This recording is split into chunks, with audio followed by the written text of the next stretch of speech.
So, Your Excellency, what do you want Nigerians to know about this, your latest engagement with the President this evening? Well, thank you very much.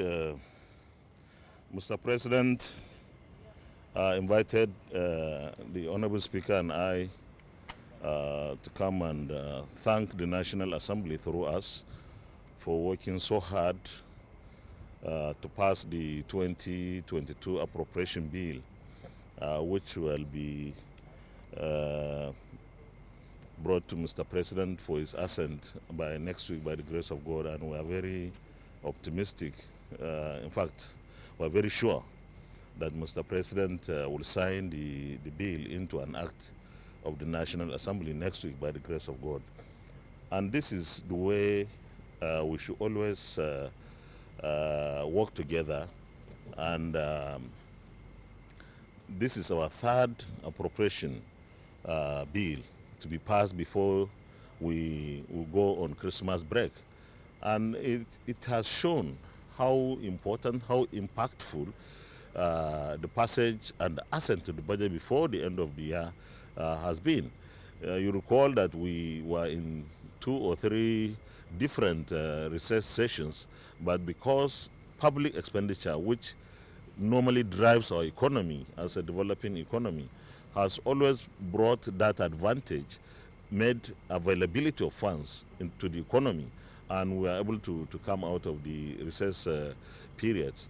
So I want to thank Mr. President for thanking the National Assembly because this is essentially the reason why he invited the Speaker and I to say that National Assembly, thank you very much for working with us, for making this budget 2022 passed in good time like you did for 2020 and 2021. I would like to also commend Nigerians for working with us, participating in the budget process itself, because when we hold public hearings during the processing of the budget, the public is able to participate in this. And I want to assure Nigerians that the budget that we pass in the National Assembly, especially this one, is a budget that will consolidate the previous budget, especially for 2020 and 2021. And you recall that for 2020 budget, 100% of it, all of it, that's 100% of the budget was implemented. And that is because we have been able to produce the document in good time, and Mr. President assented to it as well, as quickly as possible. And this is because we believe that Nigerians deserve to have a better life, a better security, better economy. And even though we got some still hanging, some of the insecurity situations are still bothering us, and we are doing as much as we can as an administration to tackle them, but we have also gotten so many things right. Today, across this country, in every part of Nigeria, there is one construction of infrastructure or the other.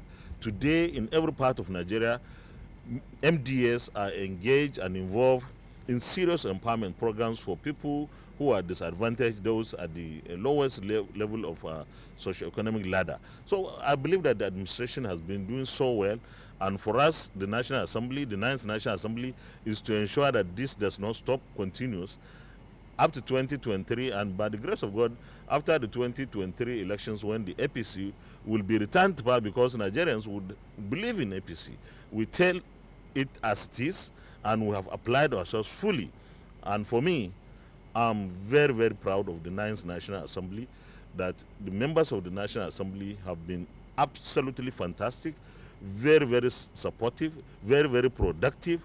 And of course, let me also commend Mr. President and his team on the executive side, that Mr. President himself, particularly as the Commander-in-Chief, not only of the armed forces, but of course, on the executive side of government, has given the kind of leadership that ensured that National Assembly processes are always supported fully, especially when it comes to budget processing.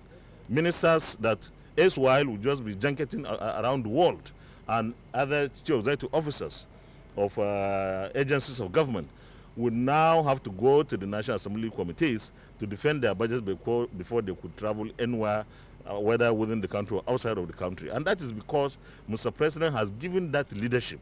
And so we are very happy that this partnership, this synergy between the 9th National Assembly and the executive arm of government has been producing very, very good results for our economy, for our stability, and for Nigeria to continue to prosper. And we are very proud of members of the National Assembly working for Nigeria. Nigerians want to know, are you surprised that the president did not assent to the Electoral Act Amendment Bill? Well, that is that I think is no more an issue. The Mr. President has withheld assent, and he has written to us in the National Assembly. So the matter is not whether I'm surprised or not. I shouldn't express any surprise because we have our own processes. He has his own, and we did our own, and he has done his own now. So the ball is in our court for us to look at the observations Mr. President has raised and see how we react to the observations Mr. President have raised. But I want to say this, that at the end of the day, what will come out of all these processes will be to the benefit of our electoral processes.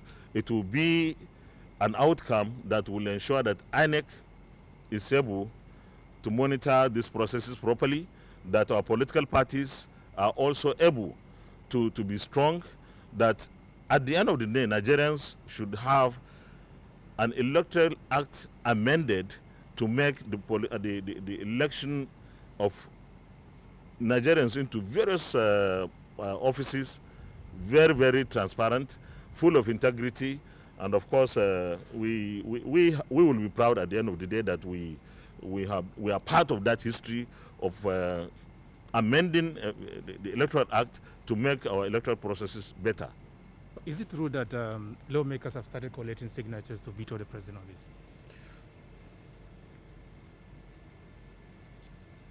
this?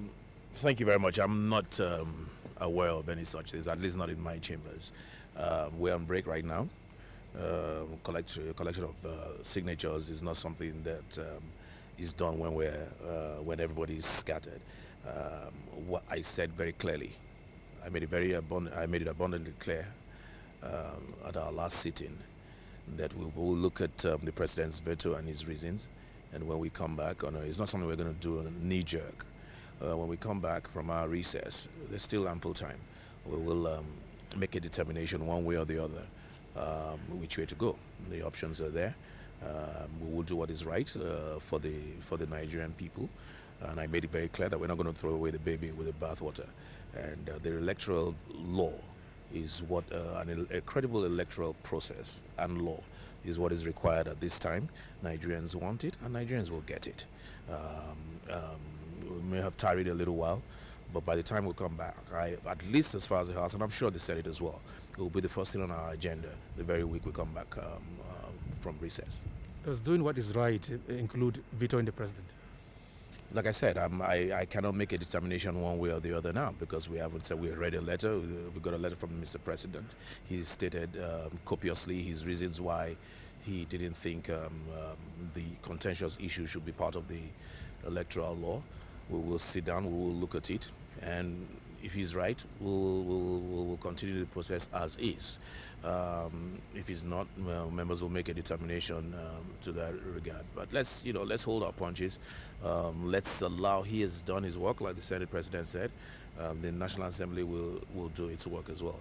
But the important thing is that whatever I know, Mr. President did what he did in his own opinion in the best interest of Nigeria, and we will also do what we feel at the end of the day. Aggregate everything and do what is in the best interest of our country. Thank you so much.